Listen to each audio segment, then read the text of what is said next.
Hello विद्यार्थियों, मैं आपको पिछले वीडियो में पाठ नंबर 1 कक्षा 10वीं का क्षेत्र अध्ययन पढ़ा चुका हूं।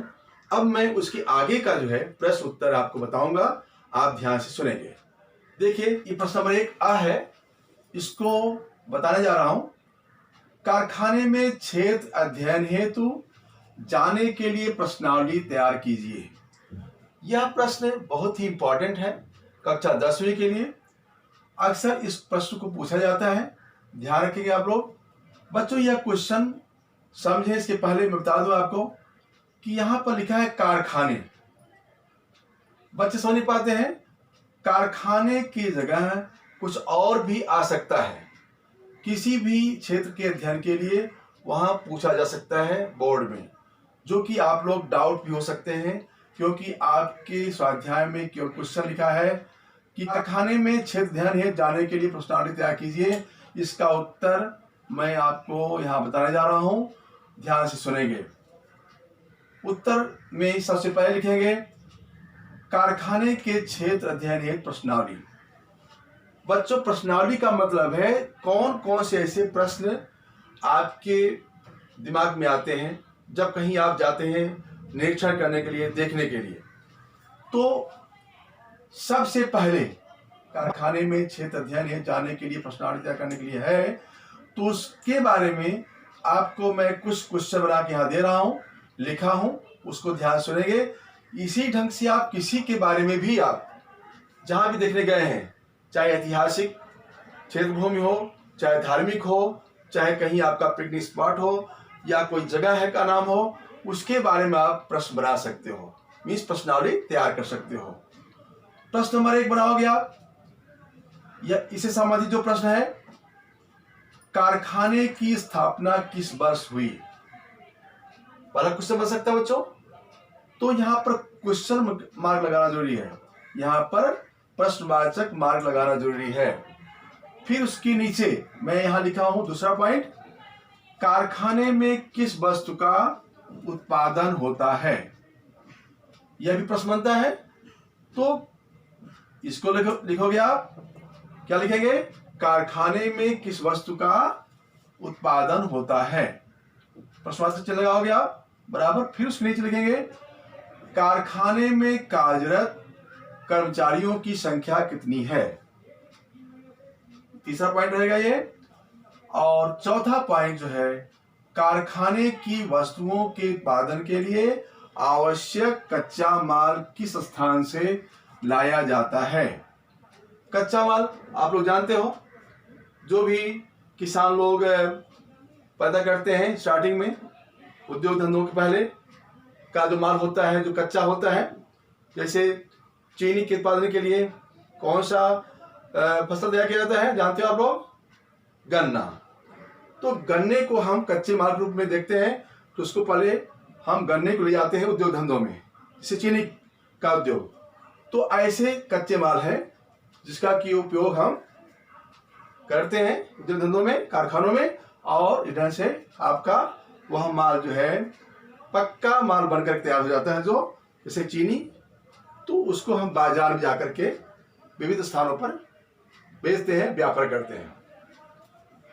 तो बच्चों, पांचवा पॉइंट, पर्यावरण की हानि से बचाने के लिए कौन से उपाय किए जाते हैं?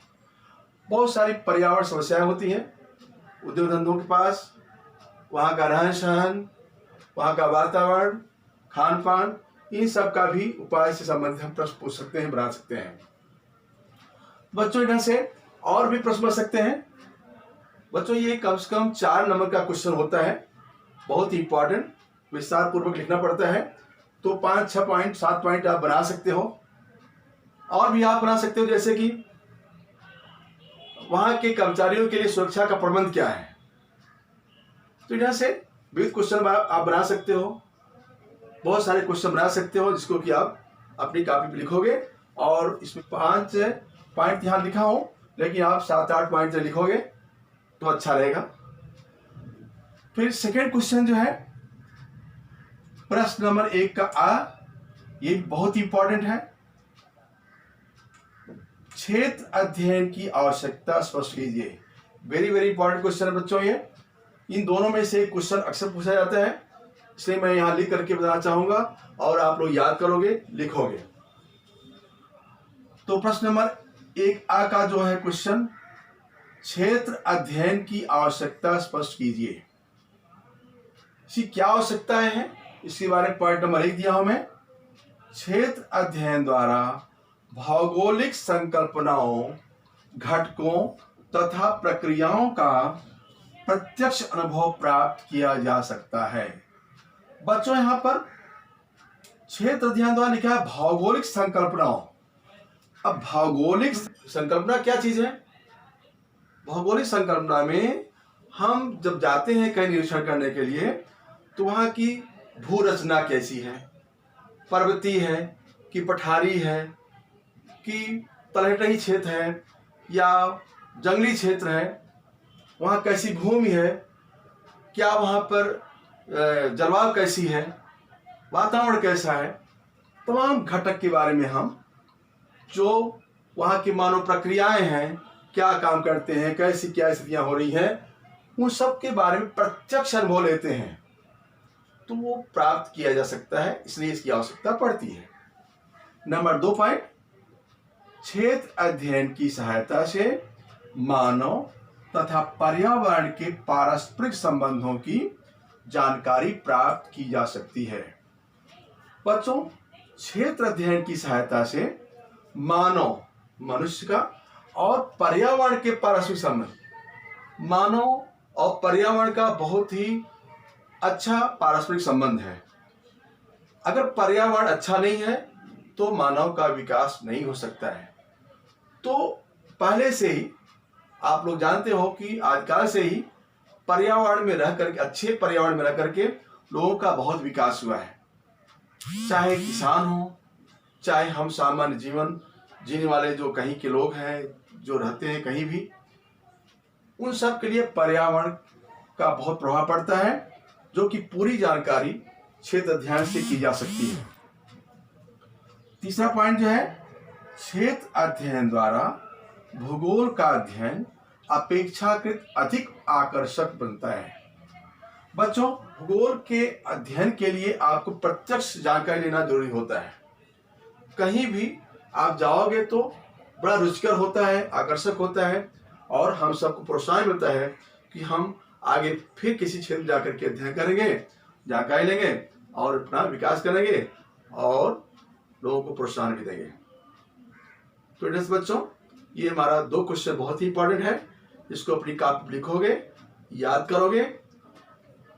आशा करता हूं कि यह क्वेश्चन आपको आंसर जो दिया गया है समझ में आ गया होगा। अगर आपको इस पाठ से संबंधित कुछ बातें ऐसी समझ में नहीं आई हो तो आप उसको कमेंट बॉक्स में लिख करके पूछ सकते हैं, समझ सकते हैं, जिससे कि मैं आगे के वीडियो में आपको बता सकूं, जानकारी दे सकूं। धन्यवाद बच्चों।